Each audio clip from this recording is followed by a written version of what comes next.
Hello viewers, আসসালামু আলাইকুম। আপনারা সবাই কেমন আছেন? আশা করি সকলে ভালো আছেন এবং সুস্থ আছেন।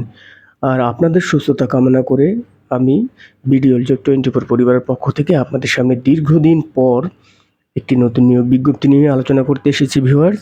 ভিউয়ার্স অবশ্যই আপনারা আমাদের সাথেই থাকবেন। ভিডিওটা যদি ভালো লেগে থাকে তাহলে অবশ্যই আমাদের চ্যানেলটি সাবস্ক্রাইব করবেন। পাশে থাকা বেল আইকন বাটনটি অল প্রেস করে দিবেন, যাতে করে সবার আগে সকল আপডেটগুলো মোবাইলের মাধ্যমে আপনাদের নোটিফিকেশনের মাধ্যমে মোবাইলে পৌঁছে যায়। এবং যারা অলরেডি আমাদের চ্যানেলে আমাদের পরিবারে যুক্ত হয়ে আছেন, বিডিএল জব 24 পরিবারের পক্ষ থেকে আপনাদেরকে অন্তরস্থল থেকে ধন্যবাদ জানিয়ে শুরু করতেছি আজকের নিয়োগ বিজ্ঞপ্তি। তো ভিউয়ার্স, এখানে দেখতে পারতেছেন গণপ্রজাতন্ত্রী বাংলাদেশ সরকারের প্রাথমিক ও গণশিক্ষা মন্ত্রণালয়ের একটি নিয়োগ বিজ্ঞপ্তি প্রকাশ করেছেন। তো বিজ্ঞপ্তিটি অবশ্যই এটি একটি গুরুত্বপূর্ণ সরকারের একটি মন্ত্রণালয় এবং এটা বাংলাদেশের একটি অন্যতম একটা প্রতিষ্ঠান। তো এখানে সবাই যে বিষয়গুলো নিয়ে আপনারা আবেদন করবেন, তো অবশ্যই সেই বিষয়গুলো নিয়ে আপনারা আপনাদের যোগ্যতা অনুযায়ী আপনারা এখানে যে পদগুলো আছে আপনাদের যোগ্যতা অনুযায়ী আপনারা আবেদনগুলো জমা দিবেন এবং সেই সাথে আপনারা অবশ্যই নিয়োগ বিধি অনুযায়ী আপনারা আবেদনটি করবেন। আশা করি আপনাদের যে চাহিদাটা হয়তোবা চাইলেও পূরণ হয়ে যেতে পারে ইনশাআল্লাহ। তো চলুন আমরা বেশি কথা না বাড়িয়ে আলোচনা করি। প্রাথমিক ও গণশিক্ষা মন্ত্রণালয়ের রাজস্ব খাতে সরাসরি নিয়োগ বিজ্ঞপ্তি যে প্রকাশ করেছেন তার যে পদগুলো এবং শিক্ষাগত যোগ্যতা, পদের সংখ্যা নিয়ে আলোচনা করি। তো চলুন শুরু করা যাক। এখানে দেখতে পারতেছেন যে প্রাথমিক ও গণশিক্ষা মন্ত্রণালয়ের রাজস্ব খাতভুক্ত সরাসরি নিয়োগের যোগ্য নিম্নোক্ত শূন্যপদ অস্থায়ী ভিত্তিতে জনবল নিয়োগের জন্য প্রকৃত বাংলাদেশি নাগরিকদের নিকট হতে অনলাইনে আপনারা যে লিঙ্কটি দেখতে পারতেছেন, এই লিঙ্কের মাধ্যমে ওয়েবসাইটে মাধ্যমে আপনারা দরখাস্ত আহ্বান করা যাচ্ছে। তো আপনারা এখানে এই লিঙ্ক ব্যতীত অন্য কোনো আবেদন যদি করার চেষ্টা করেন তাহলে সেটা হবে না। তো অবশ্যই আশা করি আপনারা লিঙ্কের মাধ্যমে আবেদন করার চেষ্টা করবেন। তো আমরা ১ নাম্বার পদের নাম কম্পিউটার অপারেটর, গ্রেড ১৩, বেতন স্কেল ১১,০০০ টাকা থেকে ২৬,৫৯০ টাকা, পদের সংখ্যা একটি, শিক্ষাগত যোগ্যতা কোনো স্বীকৃত বিশ্ববিদ্যালয় হতে বিজ্ঞান বিভাগে স্নাতক বা সমমানের ডিগ্রি পাস। এখানে অবশ্যই কম্পিউটার মুদ্রাক্ষরে সর্বনিম্ন গতি প্রতি মিনিটে বাংলায় ২৫ শব্দ, ইংরেজিতে ৩০ শব্দের গতিসহ সংশ্লিষ্ট বিষয়ে আপনাদেরকে অভিজ্ঞতা থাকতে হবে। ২ নম্বর পদের নাম ষাট মুদ্রাক্ষরিক কাম কম্পিউটার অপারেটর, গ্রেড ১৩, বেতন স্কেল ১১,০০০ টাকা থেকে ২৬,৫৯০ টাকা, পদের সংখ্যা ৬টি। এখানে শিক্ষাগত যোগ্যতা কোনো স্বীকৃত বিশ্ববিদ্যালয় হতে স্নাতক বা সমমানের ডিগ্রি পাস হতে হবে এবং ষাট মুদ্রাক্ষরিকে যে প্রশিক্ষণপ্রাপ্ত যে বিষয়গুলো আপনাদেরকে অবলম্বন করতে হবে, ষাট লিপিতে সর্বনিম্ন গতি প্রতি মিনিটে বাংলায় ৪৫ শব্দ এবং ইংরেজিতে ৭০ শব্দ হতে হবে। কম্পিউটার মুদ্রাক্ষর এ সর্বনিম্ন গতি প্রতি মিনিটে বাংলায় ২৫, ইংরেজিতে ৩০ শব্দ থাকতে হবে। তো এই জিনিসগুলো আপনাদের অবশ্যই পদের মধ্যে আপনাদেরকে রাখতে হবে। ৩ নম্বর পদের নাম ক্যাশিয়ার। এখানে দেখতেই পারতেছেন ক্যাশিয়ার পদের ৩ নম্বর পদের গ্রেড ১৪, বেতন স্কেল ১০,২০০ টাকা থেকে ২৪,৬৮০ টাকা, পদের সংখ্যা একটি, শিক্ষাগত যোগ্যতা কোনো স্বীকৃত বিশ্ববিদ্যালয় হতে বাণিজ্য বিভাগে স্নাতক ডিগ্রি এবং সমমানের হতে হবে। এখানে অবশ্যই আপনাদেরকে কম্পিউটার ওয়ার্ড প্রসেসিং সহ কম্পিউটার চালনায় দক্ষতা ও অভিজ্ঞতা থাকতে হবে। ৪ নম্বর পদের নাম অফিস সহকারী কাম কম্পিউটার মুদ্রাক্ষরিক, গ্রেড ১৬, বেতন স্কেল ৯,৩০০ টাকা থেকে ২২,৪৯০ টাকা, পদের সংখ্যা ৫টি, শিক্ষাগত যোগ্যতা কোনো স্বীকৃত বিশ্ববিদ্যালয় বা কোনো স্বীকৃত বোর্ড হতে উচ্চ মাধ্যমিক সার্টিফিকেট বা সমমানের পরীক্ষায় উত্তীর্ণ হতে হবে। কম্পিউটার প্রশিক্ষণপ্রাপ্ত হতে হবে এবং কম্পিউটার মুদ্রাক্ষরিক সর্বনিম্ন গতি প্রতি মিনিট বাংলায় ২০, ইংরেজিতে ২০ শব্দ থাকতে হবে। অবশ্যই আপনাদেরকে এই প্রসেসিংগুলোর মধ্যে আপনাদেরকে থাকতে হবে।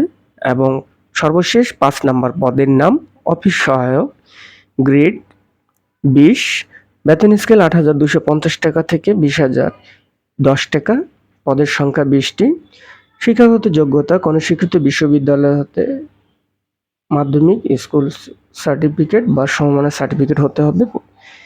আপনারা আবেদন যেভাবে করবেন, আবেদন ফর্ম পূরণের জন্য পরীক্ষা অংশগ্রহণের ক্ষেত্রে নিম্নবর্ণিত শব্দাবলী অবশ্য অনুসরণ করতে হবে। সকল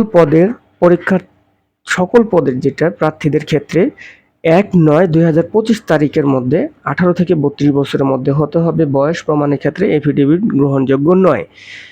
আর আরেকটা জিনিস বলতেছি, বর্ণিত ছকের মধ্যে 2 ও 4 নম্বর ক্রমিক পদের বিভাগীয় প্রার্থীদের ক্ষেত্রে বয়সসীমা সর্বোচ্চ 40 বছর পর্যন্ত শিথিলযোগ্য করা হয়েছে।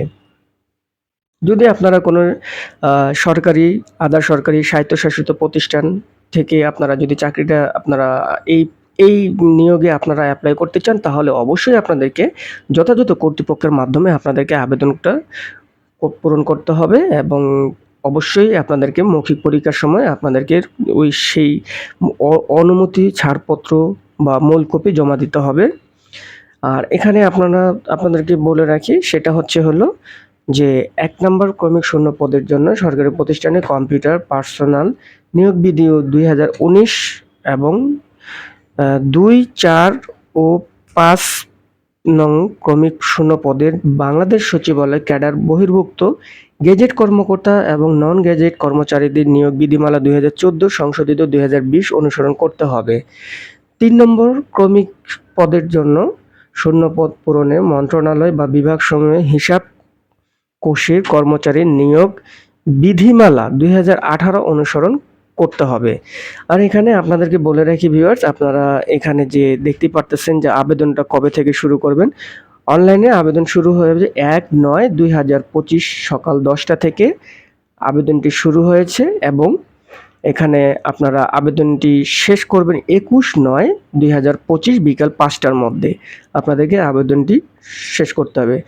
আর আপনারা যারা আবেদন করেন তাদেরকে তো নতুন করে বলার কিছু নেই, তারপরও এখানে আপনারা যারা নতুন তাদেরকে বলি যে যারা করবেন আবেদন প্রার্থী, তার রঙিন ছবি দৈর্ঘ্য 300 ইন্টু প্রস্থ 300 পিক্সেল ও স্বাক্ষরিত দৈর্ঘ্য 300 প্রস্থ 80 পিক্সেল স্ক্যান করে নির্ধারিত স্থানে আপলোড করবেন।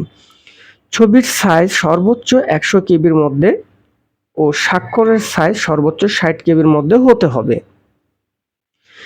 এখানে আপনাদেরকে আরো একটু বলে নেই যে আপনাদের যে এই নিয়োগটাতে যে আবেদন ফি জমা দিতে হবে, সেটার ক্ষেত্রে 1 থেকে 4 নম্বর পদের জন্য 100 টাকা, সেই সাথে আপনার টেলিটক চার্জ প্রযোজ্য হবে আপনার 12 টাকা, অর্থাৎ 112 টাকা, এবং 5 নম্বর পদের জন্য 50 টাকা, সেই সাথে টেলিটক চার্জ হলো 6 টাকা, অর্থাৎ 56 টাকা আপনাদেরকে ফি জমা দিতে হবে। টেলিটক আপনাদেরকে অবশ্যই টেলিটক প্রিপেড বা সিমের মাধ্যমে আপনাদেরকে এই আবেদনগুলোর ফিগুলো জমা দিতে হবে। তো ভিউয়ার্স, এখানে আপনাদেরকে সবকিছুই বিস্তারিত বলেছি। এরপরে যদি আপনাদের বোঝার যদি কোনো সমস্যা হয় তাহলে অবশ্যই আমাদেরকে কমেন্টস করবেন। আমরা অবশ্যই আপনাদের কমেন্টসের উত্তর দেওয়ার চেষ্টা করব ইনশাল্লাহ। আর এরপরেও আপনারা যদি এই পিডিএফ ফাইলটি পেতে চান তাহলে অবশ্যই আমাদের ডিসক্রিপশন বক্সে লিঙ্ক দেওয়া থাকবে, আপনারা এই লিঙ্কের মাধ্যমে প্রবেশ করে এই পিডিএফ ফাইলটি আপনারা ডাউনলোড করতে পারবেন।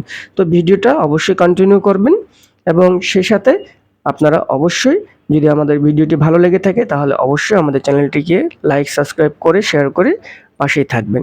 আপনাদের একটি লাইক, কমেন্ট, একটি শেয়ারে আমাদেরকে একটি পরবর্তীতে নতুন একটি ভিডিও আপলোড করতে অনুপ্রেরণা যোগায়। সেই প্রত্যাশায় আপনারা ভালো থাকুন, সুস্থ থাকুন, আপনাদের দিনটি শুভ হোক। আসসালামু আলাইকুম ওয়া রাহমাতুল্লাহি ওয়া বারাকাতুহু।